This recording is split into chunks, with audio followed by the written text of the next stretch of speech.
You build on failure. You use it as a stepping stone. Close the door on the past. You don't try to forget the mistakes, but you don't dwell on it.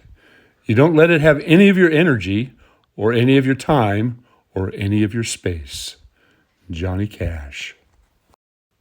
Your time is limited, so don't waste it living someone else's life. Don't be trapped by dogma, which is living with the results of other people's thinking.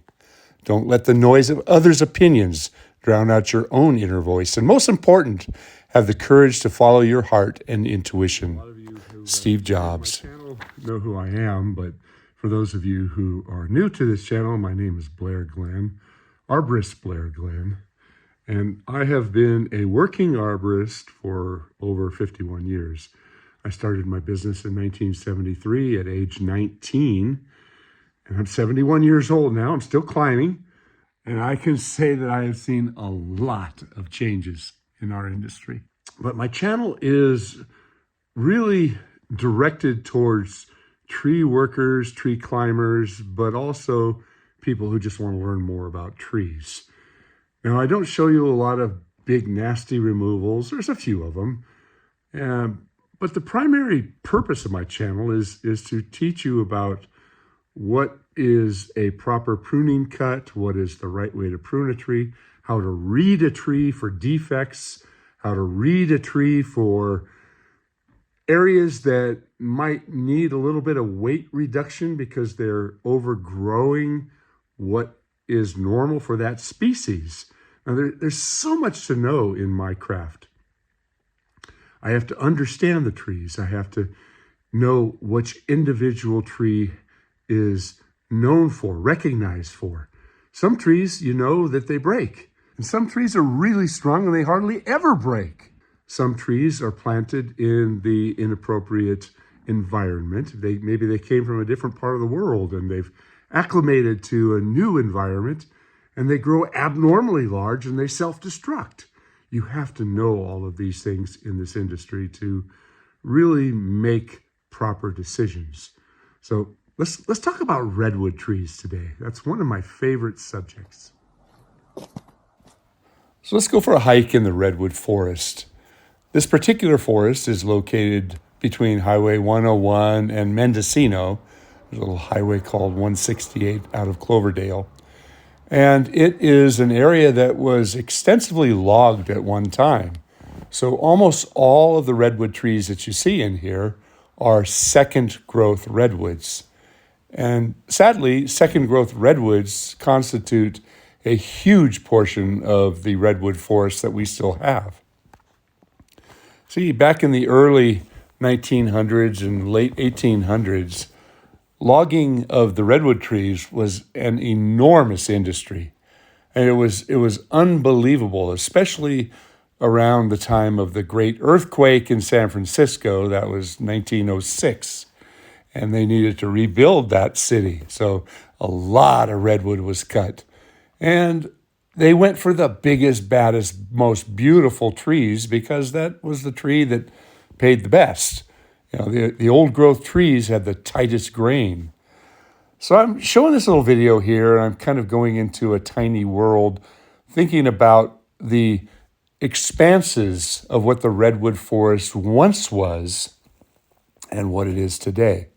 Did you realize that only 5% of the native old growth forests, redwood forests, still remain? And back when they were doing the logging, that was incredible. They took these trees down with these misery whips, these big two-man hand saws and axes. Look at the size of that saw. These guys were so incredibly strong. But, you know, they didn't think about preserving these trees very much. It took the government to step in and make some parks. But if you ever get a chance to go see these parks or some of these groves, please do it. Yeah, that's something kind of new.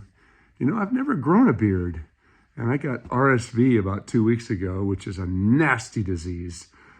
Do not sell this disease short and just poo-poo it like it's a bad cold. It is a rough disease. And if you can get a vaccination for it, do it. I wish I had gotten the vaccination. Anyway, I decided just to not shave for a while. We'll see what happens. My wife will come home from England and she'll say, "You look like crap, shave it off." This video kind of bounces around a little bit. I started off with a couple of quotes about time, and then I went into a little bit about myself and the channel, but then I went into the Redwood Forest, kind of going on a roundabout way of talking about time. Now, these old redwood trees, the ancient old growth redwood trees, there's not a lot of them left. Most of these trees that are still around are hundreds and hundreds, if not thousands and thousands of years old. There are some of these trees that are, 2,000, 3,000 years old. And they are ways of reading time. You can read into that ring pattern the weather that happened throughout thousands of years. You can see the wet years, you can see the dry years, and you can cross-reference with other trees and go back further in time. See, we don't have a whole lot of ways of seeing what time was like other than historical records and artifacts and things that we have found. But a tree is a living testament to time itself. So the next time you go see an old growth redwood tree, if you get a chance, think about how long that tree has been living. Now, a lot of these trees have been here longer than before Jesus Christ was on this planet. Back when the Egyptians were building the pyramids. You think about the time frame, they far exceed our short little, maybe 80 to 90 years span on this earth. I mean, we're so temporary. But the trees, these ancient trees, they cannot be taken for granted because you cannot replace an old growth forest.